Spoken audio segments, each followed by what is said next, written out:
Did the team behind Gotham Knights do us right by waiting till the last possible second to tell us about the 30 frames per second in 4K on next-gen consoles and even PC struggling? They fumbled the bag pretty bad there. But, however, despite the game having its normal bugs and it being in 30 frames per second, it's not that bad of a game, but it's not worth $70. Yo, what you know, it's your boy One Hero back on YouTube with the new episode. Now let's go. I loved Arkham Asylum when I played it. I'll never forget when I walked in the Blockbuster and I wanted to rent it. I rented it. I played like 30 minutes of it. I went back and I bought the game. Yes, I did go to Blockbuster back before they closed down, and I played Arkham Asylum, and then my ex-girlfriend at that time went and bought the game for me to play, and we sat there and I played it and she watched it like it was a movie, and it looked so good. I felt so good, like I was Batman. Then you move on to Arkham City. Great game, solid game. Arkham Knight, everybody had mixed opinions about Arkham Knight. Some said it was good, some said it wasn't. I never got a chance to fully play all the way through it, but from what I did, I enjoyed it a lot. Now, Gotham Knights exists in the Arkham universe of the Batman franchise itself, and it's made by the team that made Batman Origins, not Rocksteady that made the other 3 Batman games. So that's why it looks different, feels different, but looking at the game for what it exists, for being a co-op game and Batman universe, something we all wanted because we didn't like the fact that we had to be locked into a room with just the 2 of us fighting in Gotham City. Was it Gotham City or Arkham Knights? One of the 2, I forget. Now having a fully open world game where you can seamlessly drop in with another friend and play co-op, and they're bringing the heroic assault up to us at the end of November. I dare say it's not that bad. Now, 4K, 30 frames per second, it's locked. You can't do anything about that. And the fact that it's stuck at a $70 price point, I am all on board with everybody saying, nope, heck no, I'm not giving the game its props. You can forget it. I am right there with you.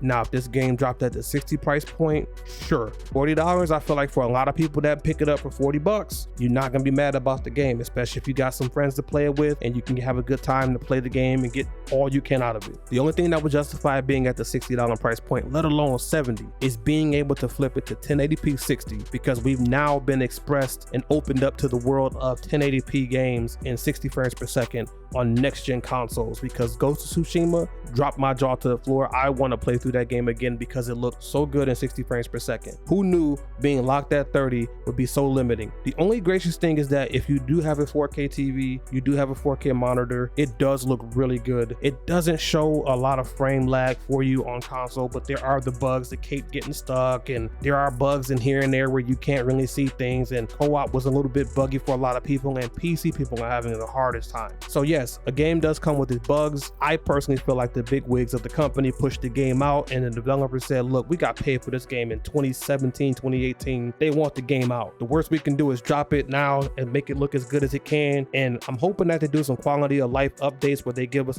a 1080p 60 frame per second option and just continue to polish the game moving forward with it. Because I really would want this game to succeed, not for the reason of them getting away with it, but the fact that I would want more games like this. Because again, we do have the Suicide Squad game coming up, which is going to be 4-player co-op as well. So if they see the success of the things that work with this, and we put out the things that we like about this game and what could be better, that gives them feedback to do more with later. Again, I really feel like they just had a crunch time. They were like, crap, we're already behind. We started making this on PS4 and Xbox One. We don't have time to optimize it for PC. We're gonna have to just try to make up for it, and we're gonna have like a Cyberpunk / No Man's Sky turnaround. And everybody's gonna be like, you know what? I picked it up for $40. It was bad at first. Now it's not so bad. Or yeah, you know what? I ended up getting it at full price, but it's well worth it because of all of the things that they changed and adjusted. Now, I feel like we missed out on games in the past because we did not go in with constructive criticism where a development team could have taken that back and use it as a selling point to the bigwigs to give them more money to then put into games. Because not every developer, even if they are published by a AAA publisher, has the money like that because it takes a lot of time and resources. But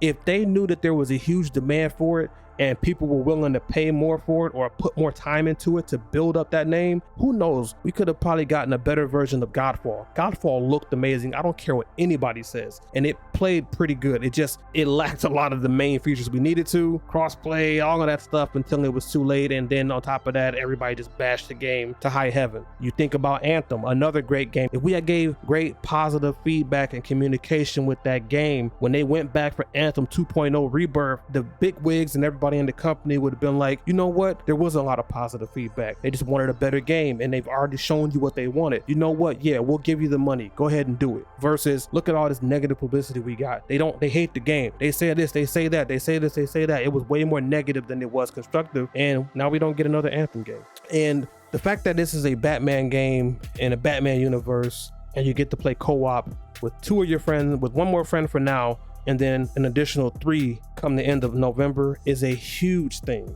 It's a very huge thing. Is it a tough pill to swallow that we don't get all the things we want with it? Absolutely. I agree 100%. The main thing, oh, you know what? I can't believe I even forgot this whole thing. And one more thing to add in, $70, no crossplay. I get that there may be a reason for it, but you got to make that possible. Especially if you want something like this to exist and win and stay around, because Hood Outlaws and Legends, no crossplay. Godfall started out with no crossplay and it tanked the game. Avengers, no crossplay. Come on, like, yeah.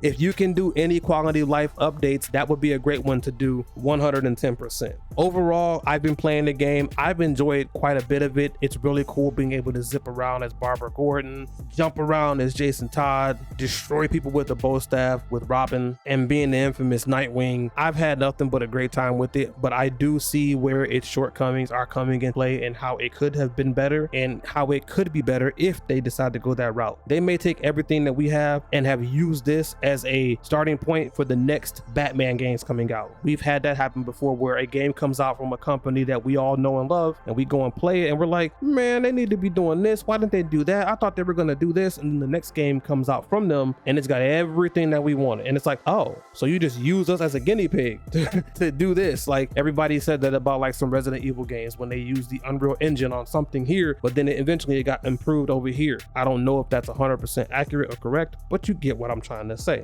I'm not saying excuse no crossplay, 4K 30 frames per second and no 1080p and 60. All I'm saying is just think about it, right? Instead of just bashing it with negative press and negative reviews, giving it constructive criticism and constructive reviews could potentially help the dev team make a plea to fix the games and get the games better, or we do lose out, which is a very real possibility. The devs could probably not care and have all the money in their pocket, but we don't know. But all I'm saying is, would you rather have a future with less games that are taking chances on doing things differently, or would you rather have a future with games that are taking chances and doing things differently to give us better experiences and learning and growing and moving and evolving, versus getting stuck with the same Assassin's Creed game over and over again and Call of Duty and having BRs go up from here to 25th? I don't know about you, but I know for me, I would be willing to support and do what I can in the most reasonable fashion to make sure we can secure a better future for games like this that we could have. Because if we had 1080p 60, if we had crossplay, this would be a very, very, very, very, very, very solid game at the end of the day. And again, it's not that bad. It's not that great, but it's not that bad. We've had worse. I don't want to hear that. Be real now. And with that being said, be great, be you, fly as a hero. So next time, you already know the buttons to push, to subscribe, follow, like, and all of those things. Beep, beep, boop to enjoy the next flight. Peace.